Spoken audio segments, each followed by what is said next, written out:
nome é Luiz Antonic, eu apresento semanalmente, quando o Banco Central se digna a publicar, uma análise do Boletim Focus do Banco Central. Na semana passada, a Bolsa de Valores continuou caindo. Isso está acontecendo no mundo inteiro por conta do problema inflacionário que está assim sem precedentes na Europa, nos Estados Unidos, e então a bolsa brasileira não deixa de acompanhar as bolsas internacionais e continua caindo. Para hoje, dia 4, segunda-feira, não devemos ter grandes movimentações, porque é feriado nos Estados Unidos, e então a bolsa aqui costuma ser fraca. Para comprovar o que eu estou falando para vocês, você veja aqui a correlação que existe entre a bolsa brasileira, que é essa linha aqui de cima, e as bolsas americanas. Por exemplo, essa linha daqui é a Bolsa de Nova York e essa linha daqui é o S&P 500. Você percebe aqui pelas linhas que elas andam na mesma direção, praticamente fazem o mesmíssimo movimento. E então, é uma fortíssima correlação aqui entre o comportamento da nossa bolsa e das bolsas internacionais. Com relação ao nosso primeiro indicador, que é a taxa de inflação, como eu sempre digo para vocês, o mercado fica perdido porque não tem análise do Boletim Focus, mas eu estou estimando para junho uma inflação de 0,7. A última estimativa que se tem do mercado é de 8,89, mas você vai perceber que quando voltar o Boletim Focus, isso aqui vai mudar muito por conta dessa alteração que foi feita no preço da gasolina. Essa inflação, como eu disse para vocês, ela acontece no mundo inteiro. A razão disso é que nós tivemos na história um período muito curto no qual os países não imprimiam moeda. Hoje, os países todos imprimem moeda. E então, o que acaba acontecendo é o seguinte: você tem um excesso de dinheiro em circulação, isso desequilibra totalmente as economias. Vamos fazer o seguinte: vou pegar aqui um pedacinho aqui, vou colocar aqui 1870 e vou colocar aqui 1915, só para arredondar, um número melhor aqui seria 1914. Essa fase aqui é chamada de La Belle Époque. La Belle Époque. Essa bela época é um período que nós tínhamos o ouro como padrão monetário e, principalmente, na Europa, monarquias. Então, essas monarquias prevaleciam em cima da classe política, porque os monarcas não precisavam de tomar medidas, de inventar coisas para se reelegerem. Então, nessa época aqui, foi uma época estrondorosa na história da humanidade. Apareceu aqui a luz elétrica, apareceu aqui gasolina, que mais? Motor, telefone. Você veja que assim, informações, invenções muito importantes na história da humanidade apareceram nessa época. Aqui, cinema, mais telégrafo, coisas assim. Então, foi uma época esplendorosa na história da humanidade. Grafo. A partir daqui, nós tivemos até 1972 um padrão que foi a moeda americana. Mas em 1972, o presidente Nixon dos Estados Unidos, ele falou assim, olha, nosso país aqui não vai mais bancar nada de ninguém, cada um se vira por conta da sua, de cuidar da sua própria economia, nós não garantimos a moeda de ninguém. Então, a partir daqui, não existe praticamente mais nenhuma garantia sobre a moeda. Tudo é feita em confiança. Então, os países, o que fazem? Precisou de dinheiro, imprime.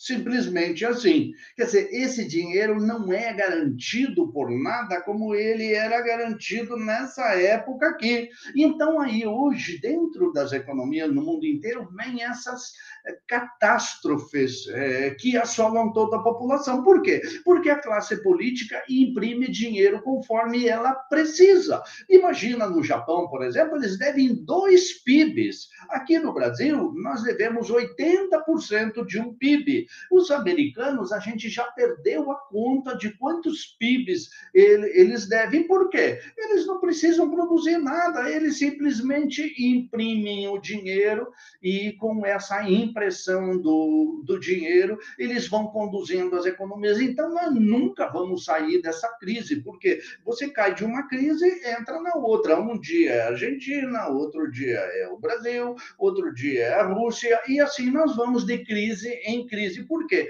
Porque a classe política tomou conta de todas as economias do planeta e para se reeleger, o que eles fazem? Ora, se não tiver dinheiro, ele empresta. Se não der mais para emprestar, ele simplesmente imprime dinheiro novo. Então, é mais ou menos essa história. O que tem que ver isso com o Brasil e o que tem que ver isso com a inflação aqui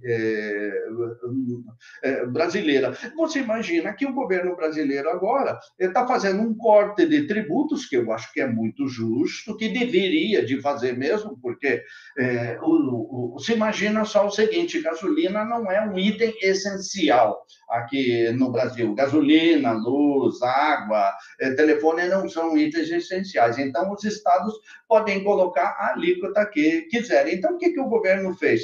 O governo pegou e fixou que as alíquotas desses serviços públicos agora vão ser de 17% ou de 18%.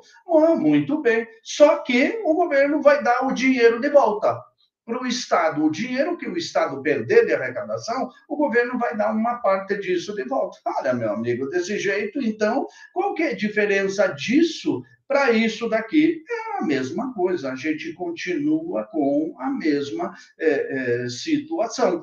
Então, quando você pega a cotação do petróleo, que explodiu lá fora, que agora em junho estava na casa dos 130, aqui no meu gráfico aqui está 128. Olha o que aconteceu de 2017 para 2022, em 5 anos, com o preço da gasolina. Olha o que aconteceu com o lucro da Petrobras. Isso aqui é um escândalo verdadeiro, porque nós não podemos interferir na Petrobras. É claro que isso vai em cima dos interesses desse capitalismo. Se a gente não pode interferir em cima do lucro da Petrobras, por que a gente interferiu no ICMS, baixando ele para 18%, 17%? Por quê? Por quê? Porque os estados não têm um lobby tão forte quanto tem o lobby da Petrobras, para manter a Petrobras nisso. E então o governo acaba cometendo aqui uma série de impropriedades fazendo isso. Você tem que controlar muito bem, porque, por exemplo, se você pegar uma gasolina a 7,50, Vamos pegar um estado que tenha um ICMS de 29%. Olha, lembra que eu falei que o ICMS vai ser 17%, 18%. Então, um estado que tenha 29%, aqui você vai...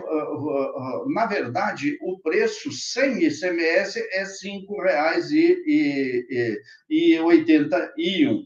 Como é que você faz essa conta? Você pega 7,50 vezes 29 por cento menos. Tá? Então, vai dar 5,81 o valor da gasolina. Então, o que vai acontecer? Você teria que pegar esse 5,81 e dividir por 1 menos, vamos pegar a maior alíquota aqui, 18. Então, aqui, esse valor aqui vai dar mais ou menos o litro da gasolina a uns 7,05 aqui, só para você ter uma ideia do que está acontecendo. Então, a gasolina vai ter que cair daqui para cá. Vamos esperar para ver. Experimente fazer a conta. Pegue o preço da gasolina, e multiplique pelo ICMS do teu estado. Imagina que seja 29%, que nem eu estou fazendo aqui. E daí, menos. Aí você vai ter aqui o valor líquido da gasolina. Aí você vai pegar esse valor líquido, veja quanto o seu estado vai ficar, se vai ficar com 17 ou 18, faça assim, 1 menos 0,18. Aqui você vai ter o preço novo da gasolina. Isso vale para telefone, isso vale para energia elétrica. Então, o que o governo está fazendo? O governo está dando um tombo na inflação com uma maneira artificiosa. Por que artificiosa? Pelo seguinte, porque ele baixou a alíquota do imposto, isso foi na marra, em cima dos estados, os estados estão reclamando, entraram no Supremo, e ele baixou o imposto, vai baixar a inflação. O que vai acontecer? O endividamento público vai lá em cima, porque o governo daí vai compensar essas coisas aqui por outra via. Então, ele vai tirar de um lado, livra a inflação, e coloca no outro, onde não vai aparecer já na época da inflação. Mas lembre só, algum dia você vai pagar essa conta. O IGPM continua estável, saiu o IGPM de junho, você pode ver que a gente está aqui navegando na casa dos 10%, todos os itens que compõem o IGPM estão na casa dos 10%, construção civil, o índice de preços ao consumidor e o índice de preços no atacado, todos os três mais ou menos na faixa de 10%. A previsão do PIB, a última que a gente tinha é 0,70, mas quando voltar o Boletim Focus, você vai ver que isso vai aumentar bastante. Uma coisa que eu queria mostrar para você é que uma conta que nós vamos pagar essa conta. Meu amigo, não existe almoço de graça. Uma hora nós vamos pagar essa conta. O Senado da República aprovou uma PEC e que eleva uma série de benefícios para um monte de categorias. E aqui é um show de hipocrisia, é um show de coerência. Por exemplo, o candidato Luiz Inácio Lula da Silva criticou veemente a PEC, mas o PT votou em peso na aprovação dela. A candidata Simone Tebet e o seu vice, candidato a vice, Tasso Gereissati, desaprovaram a PEC, dizendo que isso é eleitoreiro, mas também votaram a favor. Veja só a barbaridade que tem aqui dentro desse negócio. Aqui, esse Bolsa Família, ele, lembra só, ele era mais ou menos R$ 200. Aí aumentamos para 400, pois agora a gente vai aumentar para 600. R$ 53 de aumento no Vale Gás. O Vale Gás agora vai para 120.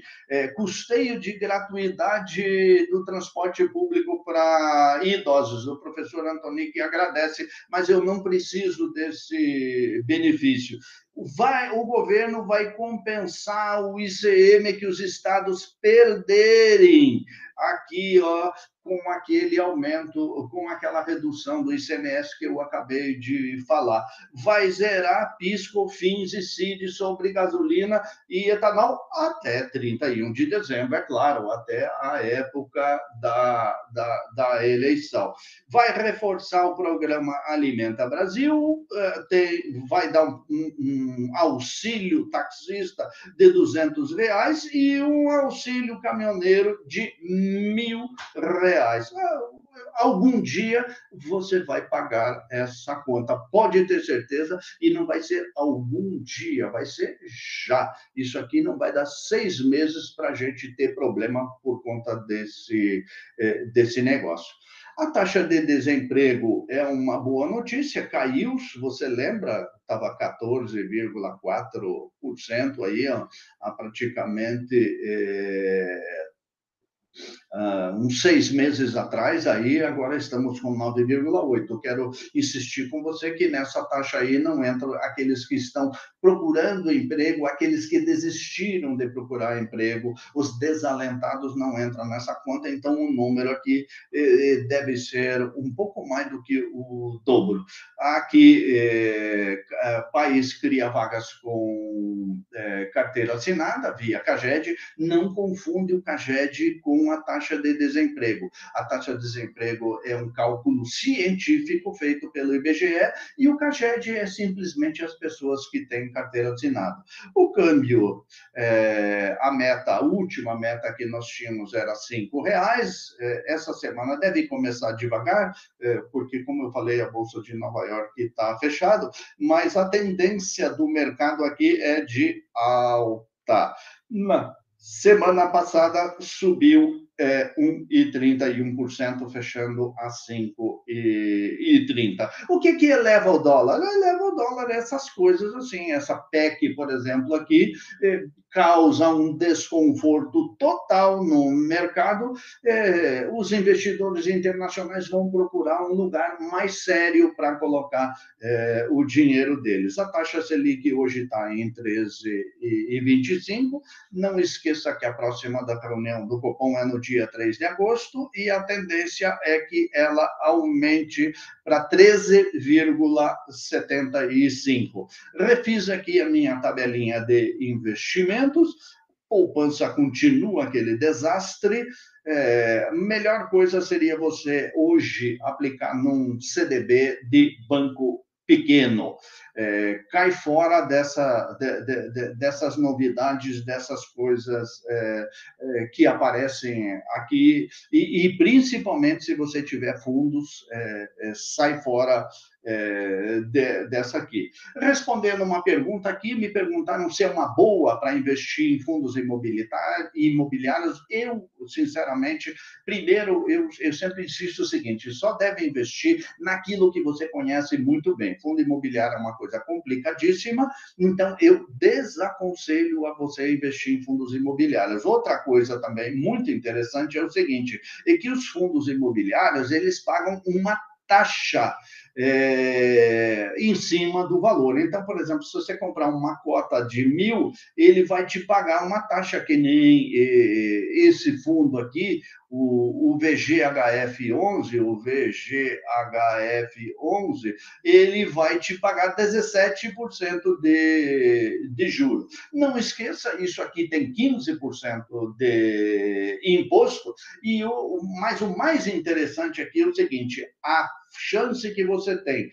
Esse 17 aqui está garantido, é realmente uma boa, mas a chance que você tem desse teu 1.000 aqui virar 700 é de 99%. É isso que está acontecendo com o mercado hoje. Então, eu desaconselho você a investir nisso. Se você quiser saber um pouquinho mais sobre isso, deixe lá no comentário, no próximo eu comento a respeito.